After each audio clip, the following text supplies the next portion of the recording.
Update. My brother cancelled my birthday party because he asked my parents to go fishing himself that weekend, but when they came back, they were probably crying because of something someone said to me. Part 2. He said that if I wanted, I could go out with my friends as soon as they returned, and he would give me money for an even bigger party.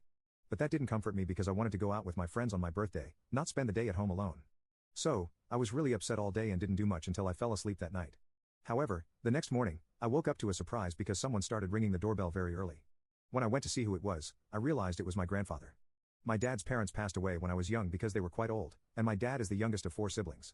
He wasn't exactly very close to the rest of his family, so after his parents died, we only spoke and met with his family during holidays. But I used to be very close to my mom's parents, and we met quite frequently when she was alive since they would come whenever they could. They live in another state, so they had to fly here to see us, but they always said it was worth it.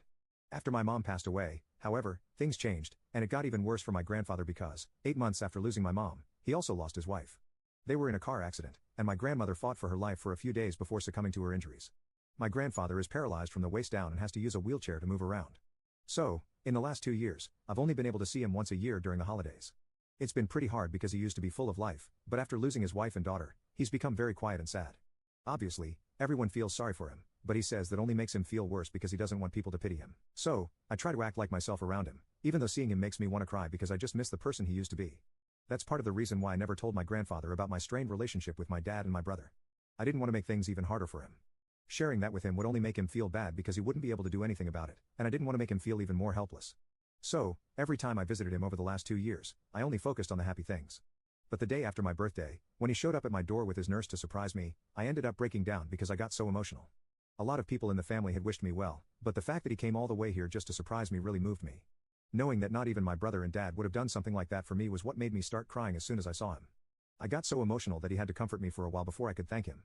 I tried to cover up why I had started crying when I saw him by telling him I was touched that he had made the effort to fly here despite his limitations with the wheelchair and everything. But I guess he realized something had gone terribly wrong, and after a while, he started asking me where my dad and brother were. Initially, I tried to make excuses for them, but honestly, I was exhausted from trying to hide the fact that they were just terrible to me. So, I told him the truth, and he seemed really surprised. After processing it, he started to look more angry than surprised. He told me that if I wanted, I could live with him for the next few months until I started university. To be honest, that would actually be easier for me because I decided to go to university in another state since I needed some space away from my dad and brother.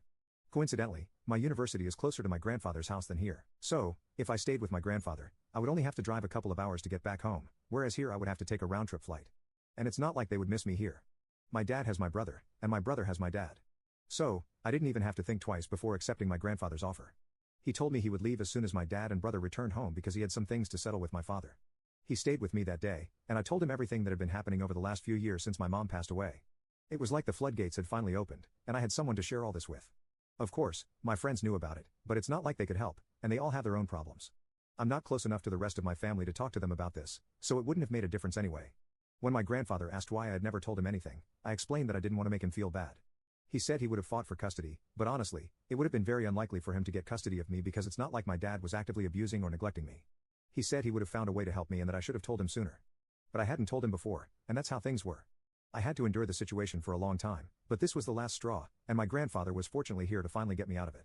So, the next day, when my dad and brother finally returned home in the morning, they got a big surprise. My grandfather usually treats both me and my brother equally since he's not my dad, but this time, he didn't even bother to greet my brother. He didn't even wait before confronting my father. You can click on share and more to see if there is a part 3.